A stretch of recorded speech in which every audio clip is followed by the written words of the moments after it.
Good morning everyone, Cyrene and Steve back out on the road again today, doing another feature for our Talking Heads, and today we're at Harlow Hill Daycare Centre in Preston Pans in East Lothian. We're actually lucky we've got three people to chat to today. Now the first person we're chatting to is Dorothy. Now Dorothy had her own pottery business back in the 70s. Called Pypers, Wynd, Pottery, and we've actually got examples of your pottery here, Dorothy. It's still out there, still selling. So we thought we'd have a chat with Dorothy today just to talk about how it was to be self-employed in the 70s and what the challenges were, and how things have changed. So good morning, Dorothy. Thank you very much for taking the time to speak to us today. So yeah, if you just want to tell us a bit about yourself, Dorothy, and what inspired you to start up self-employed. Well, I did start because I did work in the pottery in Portobello for a number of years, and I was a decorator, similar to the pots that I made. I just sort of copied what they did, but with different colours, of course, so that it didn't look the same. And I started because they moved away, and it was either give up making pots or just starting again on my own.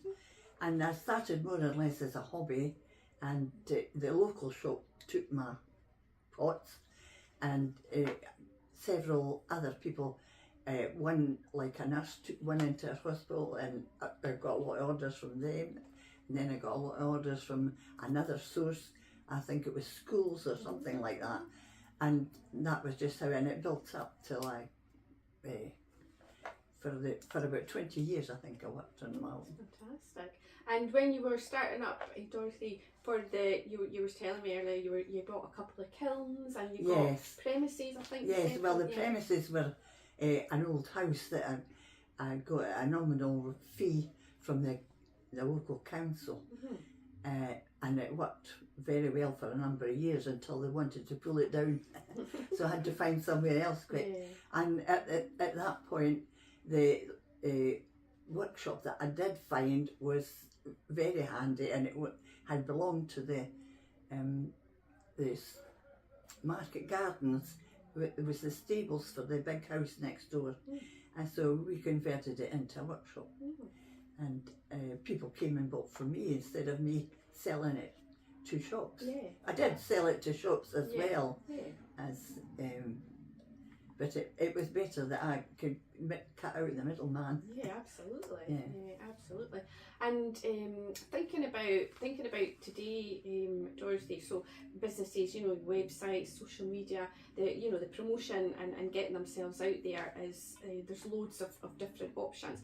But back in in your day in the 70s when you were starting up, there was nothing like that. So but I've been reading up on your business, and I know that you had sales out with the local area, like up north. Yes, I did. I had one at Fort William. Yeah. So how do you think that was it work? How do you think that? I used to go to craft fairs sometimes if there was one available. It was a lot of work taking it to a craft sale, but it did get the word around because I didn't advertise it or anything like that. So it's different in those days, wasn't it? You didn't have the medium to do that sort of thing. I didn't have the sense to do it, quite frankly, to try and advertise. Yeah, I never gave it a thought. Yeah, so it was word of mouth. Word of mouth, that's right. Putting yourself out there, as you say, like visibly. Craft fairs and things. Somebody would take maybe a mug to the work or something, and then I would get a load of orders. And I think because it was personalised as well, that it was there at that time, and I don't think it would have worked today, because I think so many outlets nowadays, I don't think that I would make a living at today. You maybe would have adapted and moved on. I think people are still liking the bespoke items like that, and I really, especially being local as well. It's local. A local. Well, I think that helped a lot, having the stamp underneath with Preston Pans on it, absolutely. And people bought it to send to all different parts of the world, really. Absolutely, Uh-huh. And what do you think your proudest moment or achievement was during your self-employment? I didn't think like that at all. No. I didn't think of any achievement. It was a matter of, it was bread and butter, really. Yeah. So I didn't get a chance really to make what I wanted to make. I had to make what people wanted. Yeah. So that sort of, I think today, if I was doing it today, and at a much younger age, of course, it would be what I wanted to make. Yeah. Rather than, but at that time, that's. Yeah, you had to go with what people wanted and things like that. Yeah. Sounds fantastic. And so we because we're very proud of you. We think being self-employed at any time is fantastic. What do you think?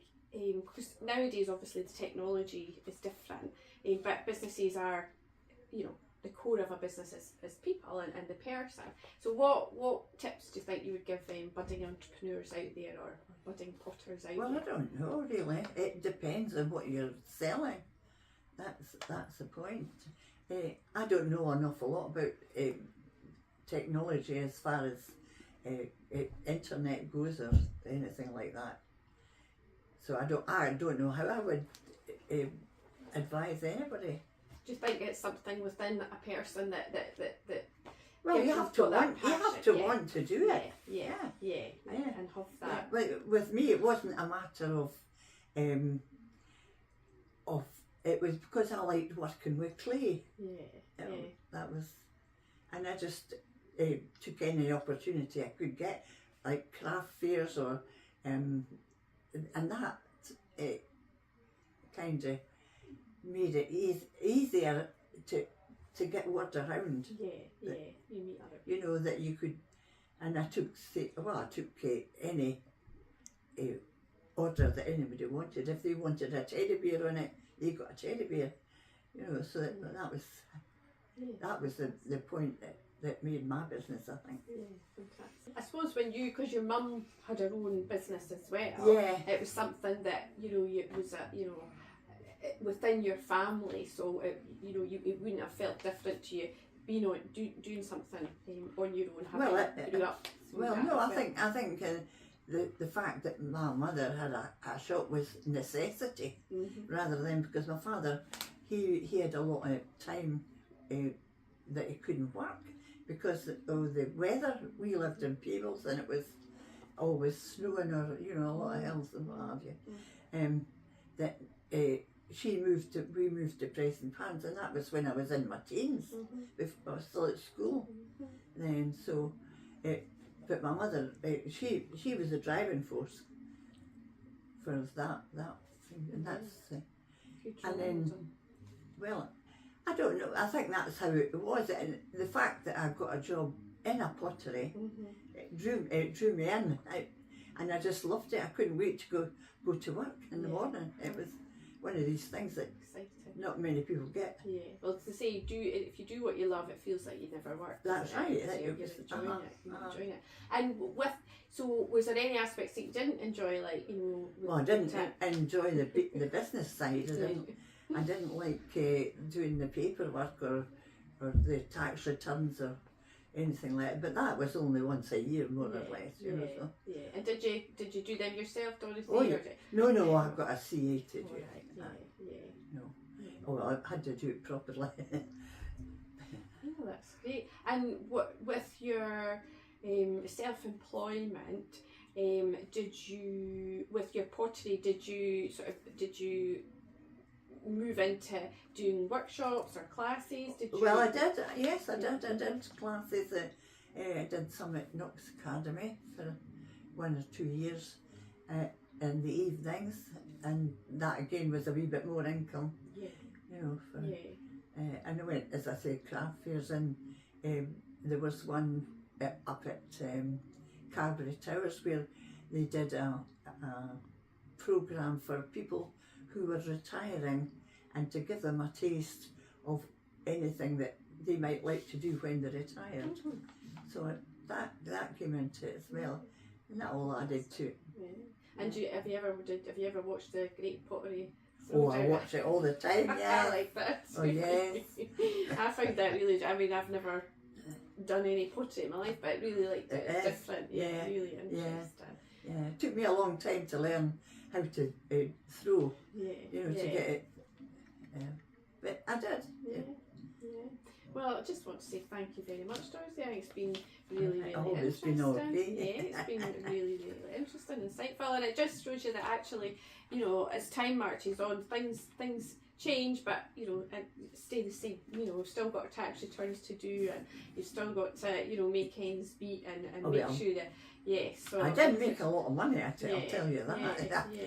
But that was beside the point. I didn't. Yeah. I wasn't out to make money. I was out just to do what I like doing. Yeah, and that was great that you did. It did. Yeah, well, enough to keep me alive. And fantastic. yeah. Great. Well, thank you very much, Dorothy. Thank you for your time.